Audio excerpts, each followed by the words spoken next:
Psalm 91, 11 to 12, Muslims quote it to try to show, see, this is a prophecy, Jesus won't be killed. Why? Yes. So what she's referring to, read Psalm 91, 11 and 12. Now this is one that the Muslims have made infamous. No harm will overtake you. No disaster will come near your tent. For he will command his angels. He will command his angels concerning you to guide you all through your ways. They will lift you up in their hands, so that you will not strike your foot against a stone. You will tread on the lion and the cobra. You will trample on the great lion and the serpent. Now you just end up again performing janazah in the Quran. This is quoted by Satan against Jesus. Satan quotes Psalm 91, 11 and 12.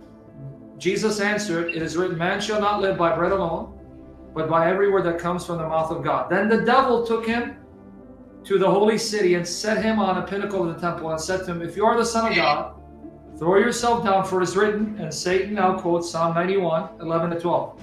He will command his angels concerning you, and on their hands they will bear you up, lest you strike your foot against the stone.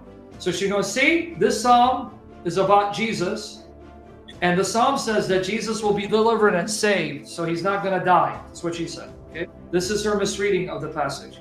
Because now let's go back and see what Psalm 91:13 said.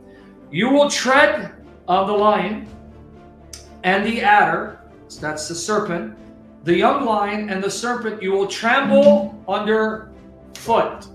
So here it's saying that the servant who delights in God, whom God delights in, will not fail until he destroys and crushes the lion, the serpent under his foot.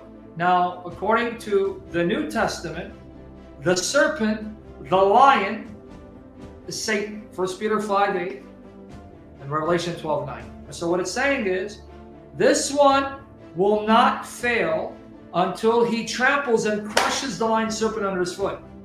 That's exactly what happened. Because the cross, if she had studied it, Jesus' crucifixion was the way he destroyed the power of Satan over our lives. Hebrews 2, 14 and 15. Watch. And then God delivered him because he didn't remain dead, but he raised him and prolonged his days. Saved him from death. Exactly.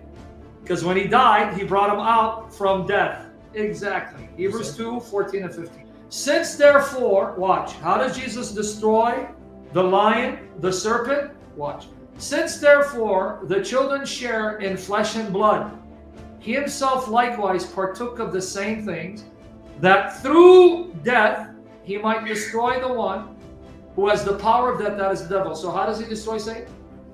By giving his life. By dying, right? Yep.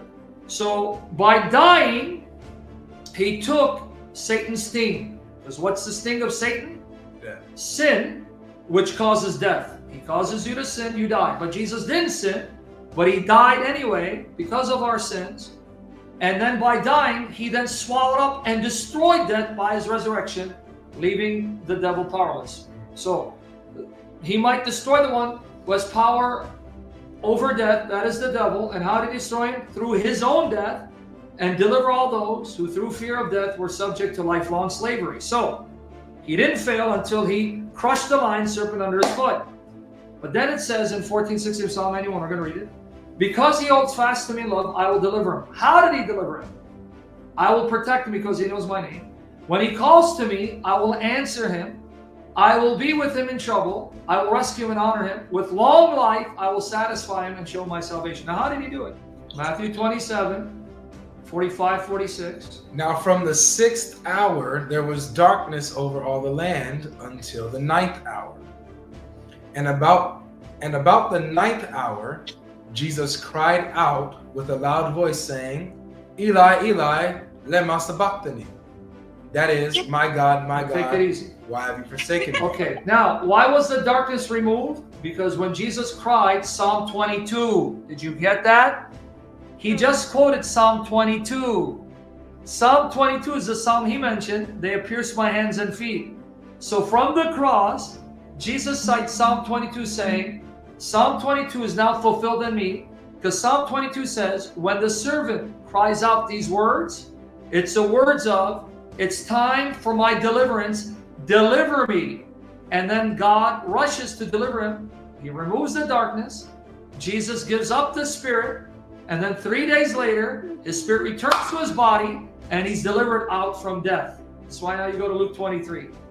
He's going to read 44 to 47. It was now about the 6th hour, and there was darkness over the whole land until the 9th hour, while the sun's light failed, and the curtain of the temple was torn in two. Then Jesus, calling out with a loud voice, said, Father, into your hands I commit my spirit. And having said this, he breathed his last. Now when the centurion saw what had taken place, he praised God, saying, certainly this man was innocent. So now Balkis, you see, when he called out to God, God delivered him. Father, into your hands I commit my spirit. Spirit leaves his body, buried, and then on the 3rd day, spirit returns the body, and he's delivered out of death. See, God answered him. That's the answer, Balkis.